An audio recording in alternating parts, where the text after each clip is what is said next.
Thanks everyone for coming to my talk, Achieving 99.99% Uptime with Open Source Observability. Thank you, my friends who are here to support me, as well as strangers, I know it's the last talk of the day, so it means a lot that you're here in this gigantic ballroom. Like, it is very gigantic if you're not here in person. It's kind of overwhelming. But yeah, before we get started, I want to talk about my favorite subject, which is me. I'm a principal developer advocate at New Relic. I love spicy food, especially hot pot. I haven't had a chance to try any in Raleigh. I've had a lot of barbecue and Bojangles. I'm a huge Bojangles fan. So I had amazing chicken with my team last night. I'm a advocate for open source. I love talking about getting better visibility into complex environments through observability. And yeah, that's what I do at New Relic. Feel free to reach out to me on Twitter. My handle will be on mostly every slide. So yeah, if you have any comments, concerns, life lessons you want to share with me, please feel free to tweet at me at LearnWDaniel. So let's just dive right into it. So if you're running applications in the cloud, or you're a developer that's creating the next big thing, you know that our customers expect a lot out of the systems that we develop. And 99.99% uptime is the standard for reliability. And that's a lot of uptime that you need to be responsible for, especially considering that that equals to 52 minutes of downtime per year that you're allotted. And that is not a lot of time to be down, especially when you're trying to develop a system at scale. And every single second that your website takes to load means dollars lost. Because I've been on Amazon.com at 2 a.m. in the morning, and I'm like, do I really need this $35 plushie? And if Amazon takes more than a second to load the confirmation screen, I'll probably click cancel. So from my real world experience, every second that your application takes longer to load equals dollars lost.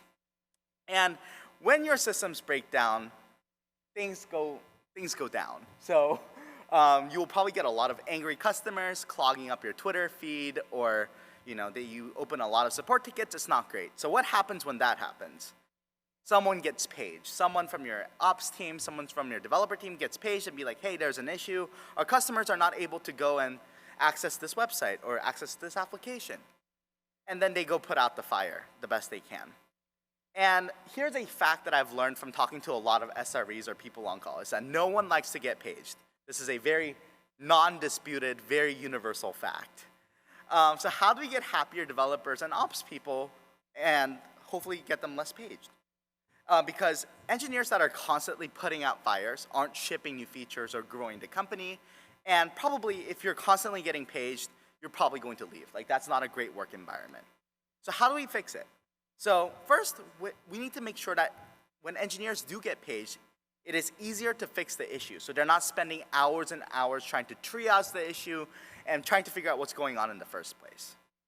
So we need to answer questions like, who do we need to ping if X happens? Or where do we go look if Y happens? The second thing we need to do is to make more reliable systems that have less errors, less anomalous activity, so people don't get paged in the first place. So what part of the system do we need to improve or rebuild? And doing retros and other things after an incident happens really, really helps with that. So one solution that we need to, everyone needs to have in order to, reduce the number of pages and make it easier for folks on call to diagnose issues is to get better visibility into their systems. And I'm going to go through what putting out a fire really looks like in practice for someone on call. And this has been verified from multiple SRE friends of mine who works for very large corporations. So this is not just some made-up scenario. So usually what an SRE goes through is that they're going to go and get paged, and they're going to start very intensely looking at Grafana dashboards or other dashboards they have access to showing the health of their various systems. And then they're going to be like, okay, which metric in this very large dashboard looks kind of weird or kind of spiking or squiggly? And then after they find a couple things that look suspicious, they're going to find other things that look suspicious during the exact same time period. So they can start to do some manual correlation between different parts of their application. And they're like, okay, during noon or 2 a.m., a couple of metrics are spiking at the same time. What do I do then? So they're going to now do the great thing of digging through logs. So they're going to go, and then they're going to go dig through service A. They're going to SSH into service A, and they're going to go and scroll until they find the particular log that happened at 2 a.m. And then they're going to do that for all of the times that it has been spiking. And that is a lot of SSHing and digging through a lot of logs. And it is a lot of work, and it's very, very annoying. As someone who has had to SSH into multiple of his own systems to try to figure out what was going on, I can tell you from firsthand experience, taking the time to SSH and do a lot of authentication and then scrolling through terminal outputs is not the way to go when you're trying to debug a very, very urgent issue. So that is a very simple example, but what if you have a modern application architecture where you have a spaghetti mess of systems talking to each other in different places? It gets even worse when you talk about hybrid cloud environments. For example, New Relic runs a lot of its workloads on AWS, but we're still in the process of migrating certain workloads from our data center in Chicago. So if you have a hybrid environment, how do we know what's going wrong if an application is slow or something is breaking? What part of our system is going wrong so we can go fix that part of the system faster? So here's where we introduce a modern concept called tracing. So tracing helps teams identify the path of a request through various services and understand the behavior of the request at various junctures of the flow. So this is what this means. So you're able to follow as a customer in real time puts in an order or uses your website, and all of the different parts of the system that is activated to serve that customer's particular request. And with tracing, you're able to answer questions like, which services are inefficient or throwing errors? What is the health and performance of my services? And what is the overall performance bottlenecks that could affect the overall end user experience? Because you're tracing and going through each step of the process as your system is handling a particular person's request. But it's 2020. How do we make sure that we make it as easy as possible for engineers to go from getting a report of a problem to finding the root cause of the problem as fast as possible? How do we better correlate different pieces of data, from tracing data to metrics and logs, so they can go find the root cause? So that's where I am here to introduce OpenTelemetry. And what we're going to do with OpenTelemetry is combine logs, metrics, and traces together to get better visibility into your application. So OpenTelemetry is a CNCF open source project that is dedicated to do three things. So first, we're going to collect telemetry data from our various applications. Then we're going to process that telemetry data through a data pipeline. And then we're going to send that telemetry data and export it to various backends where we can actually go and visualize these applications, visualize all the metrics, traces, and logs that we collect, and then do other things. And you can use a proprietary platform like New Relic, or use an open source backend like Grafana, or Jaeger, or Zipkin. So let's go through the first problem, because if this was easy, everyone would be doing it. Why is collecting observability data hard? So the thing about developing in a modern environment with microservices is that developers have free will to do a lot of things. Because everything is kind of air-gapped to itself, developers can really choose any language they want to develop their particular microservice because they connect to each other using API calls. So you could have a Java application talking to a .NET application, talking to a Python application, and it all work seamlessly. You don't need everything to be in the same language. That's great if you're a developer, but also if you want to get data out in a consistent way out of your system, you need 4 or 5 different ways to collect data based on each different language or framework you use. In addition, developers don't make it easy for us ops people. There are multiple ways that different services can communicate with each other. So there are multiple communication protocols that developers can choose to use based on their use case, whether it's gRPC, HTTP2, HTTP3, et cetera, et cetera. In addition to that, your services and various pieces of code can live on multiple platforms. So they could be Lambdas on AWS that are connected to services running on Kubernetes on an EC2 instance that are connected to third-party SaaS services like MongoDB. So the point of this is that there are so many different ways and places that your applications can live across the cloud. So when you're trying to get better information and better visibility into your applications, there needs to be a lot of different pieces of code to try to collect all the metrics, traces, and logs so you can go debug faster. And the reason that getting observability into very complex systems is so hard is because there's so many different permutations of platforms, languages, communication protocols, and out-of-the-box software that is being stitched together to create a modern environment. So you could have a Node.js Lambda function that's talking via gRPC to a .NET microservice on Kubernetes on EC2 that's connected to Kafka using HTTP. So in this case, we would need to create pieces of code to get data out of the Lambda function. We need to get pieces of code that gets data out of the .NET function and the Kafka cluster itself. And someone needs to maintain and create all of that code to get data out of all of these systems. And that's why it's so hard. So that's why OpenTelemetry is a community-driven project where people from around the world contribute language and framework-specific SDKs for you to be able to get visibility into Lambda functions or .NET applications or Golang applications. And these SDKs help you capture traces, metrics, and logs from your applications, and you're able to do so many things with them, like customize spans to add additional attributes, and you can export all of this data to whatever backend you want because it's an open source project.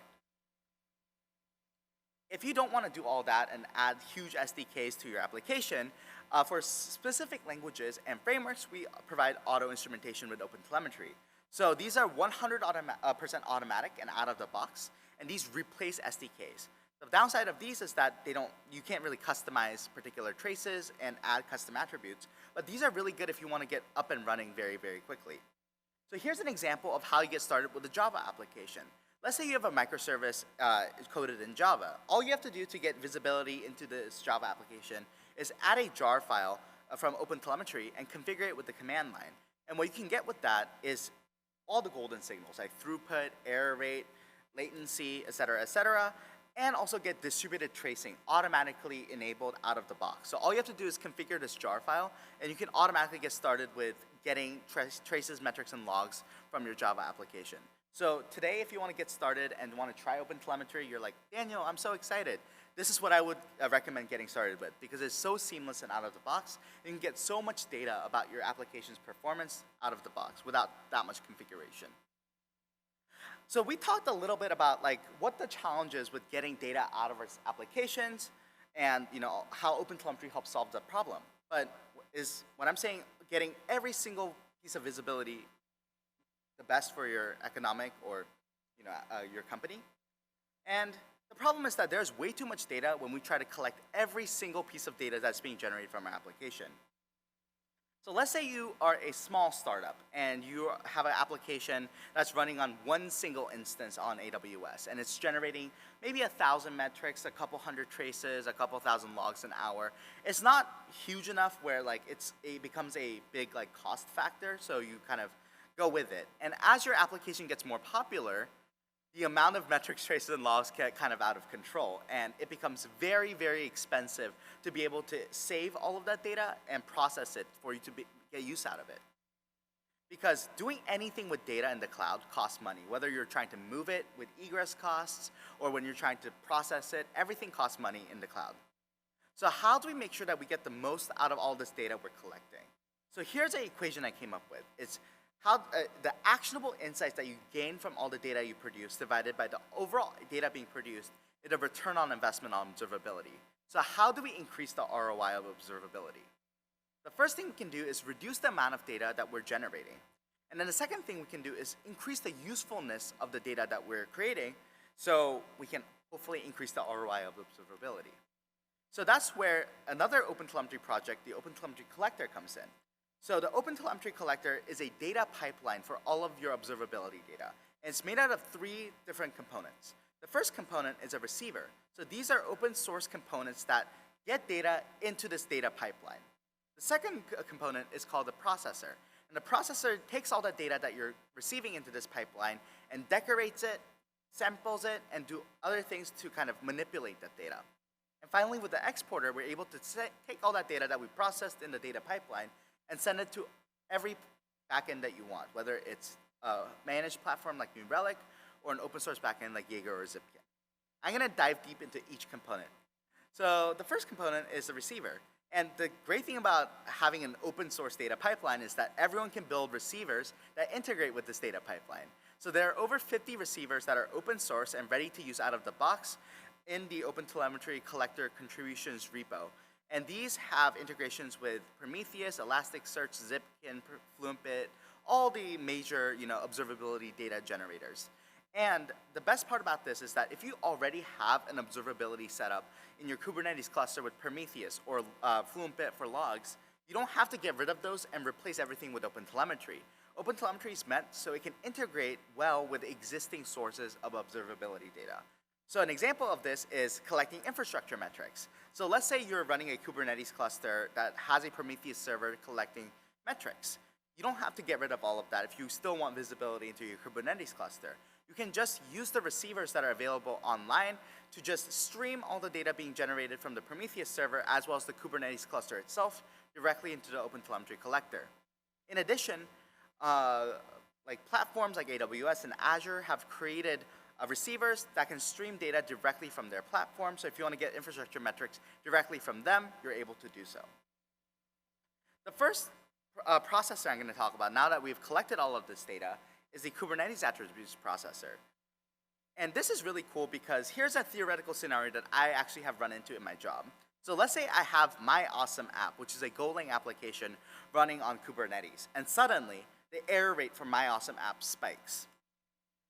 Who do I ping if this spikes? Is it the application developer that has developed the Golang code, or is it the Kubernetes engineer where this code is being hosted? Like, whose fault is it? Who do I ping?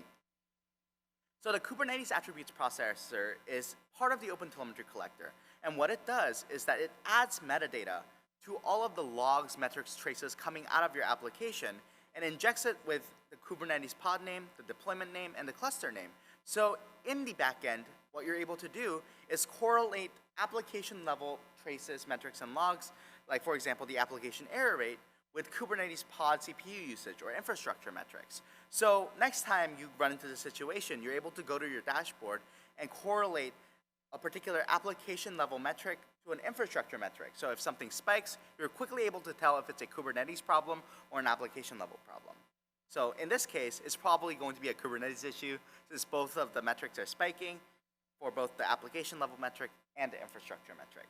So this is only one example of all the things you could do with OpenTelemetry collector. So you can take existing data and enrich it by adding additional metadata so you can correlate different pieces of data together.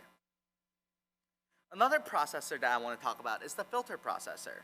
So when I hooked up my Kubernetes cluster into and started collecting logs from my Kubernetes cluster, a lot of the logs were useless. There are things like health checks or just other random pieces of or heartbeat checks or something that's not very helpful when I'm trying to debug. And remember when I said that everything costs money in the cloud? Well, an easy way to save a little bit of money is by using the filter processor.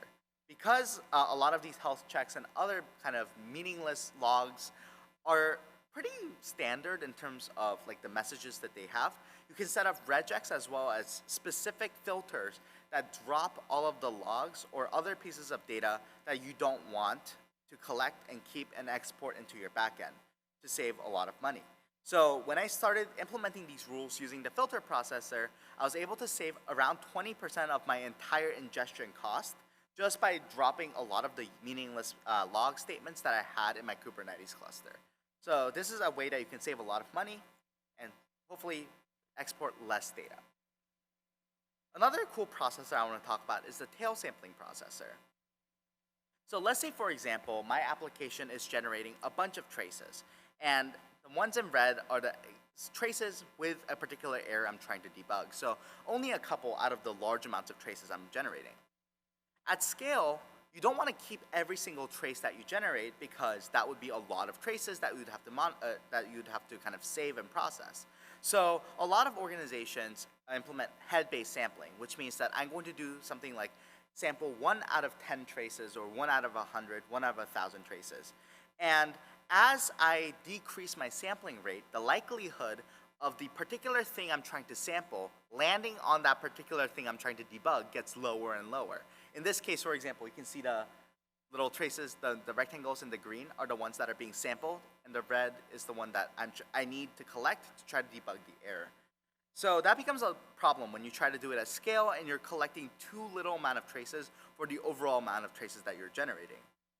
So with the tail sampling processor, you're able to set rules. So you can be like, hey, I want to keep all the traces with a latency above 500 milliseconds or with an error. And with tail-based sampling, you're able to implement very complex rules for you to be able to save and enrich the quality of the data that you're collecting. So you're able to still reduce the overall amount of data that you're generating by still sampling 1 out of 10, 1 out of 100 traces, but set up rules so the traces that you do collect satisfy a certain criteria, so you're able to have a higher chance that the trace that you collect is going to be helpful in your debugging journey. So yeah, those are a couple examples of ways that you can enrich and decorate the data that you're generating in your observability data pipeline to make your life a lot easier and make it easier to do things like debugging. The final part about OpenTelemetry collector is the exporter. So with the exporter, you're able to take all the data that you collected and processed and ship it to whatever backend you want, or one or more backends, whether it's an open source backend like Jaeger or Zipkin, or a managed backend like New Relic or Honeycomb. And the great part about this is that you can try out and do POCs really, really easily. So let's say you wanted to move from an open source backend to a managed backend. Before, what you'd have to do is you'd have to go in and rip out all of the instrumentation that you've put in place in your application, and then put in the new instrumentation by a vendor or another open source platform, and then try it out and be like, oh, this won't work, and revert back into the open source backend. That's like weeks of engineering work that is needed just to test out another platform. With OpenTelemetry, because it is a vendor-neutral kind of standard for observability, you're able to go ahead and just route your data into a different place. So let's say you're using Jaeger and you want to try New Relic. All you have to do is add another endpoint where you want to send that data, in this case New Relic, and you can kind of keep going with your existing instrumentation and then try out another platform like New Relic without having to do weeks of engineering work. So this is kind of a game changer when it comes to vendor neutrality and making it easier for end users to be able to switch vendors or try different things without having to rip out instrumentation completely. So that's why I really am passionate about OpenTelemetry. It's going to kind of move the playing ground from developing different pieces of code to get data out of applications into really processing all the data that we generate from our applications. So here's like an overview of everything we talked about in this presentation, and there's a lot, so I'll try to recap it best I can. So with OpenTelemetry, the first part of the OpenTelemetry project is language and framework-specific SDKs. So these are small pieces of code that can get data out of your languages like Golang applications, .NET applications, or platform-specific frameworks like Lambda functions. And you can kind of send that data into something called an OpenTelemetry collector, which is a data pipeline designed specifically for observability data. And in this pipeline, you can import data from language and framework-specific SDKs, as well as other open source receivers to other open source technologies like Prometheus and FluentBit, as well as other observability platforms like Jaeger and Zipkin, as well as platforms like for specific services like AWS and Azure. Once you've collected all of that data into one place in the OpenTelemetry collector, you're able to go ahead and process that data and enrich it using processors like the Kubernetes attributes processor, and reduce the overall amount of data that you're exporting with things like the filter processor. And finally, after we have received and processed all that data, we're able to use the exporter to send it to whatever backend you want, whether it's a managed backend like New Relic or an open source backend like Zipkin or Jaeger. So yeah, that is my presentation. I tried to make it a little shorter since it's the last talk and I wanted to give you all some time. But let me know if you have any questions, concerns, life lessons you want to share with me. I'm here. And yeah, thank you.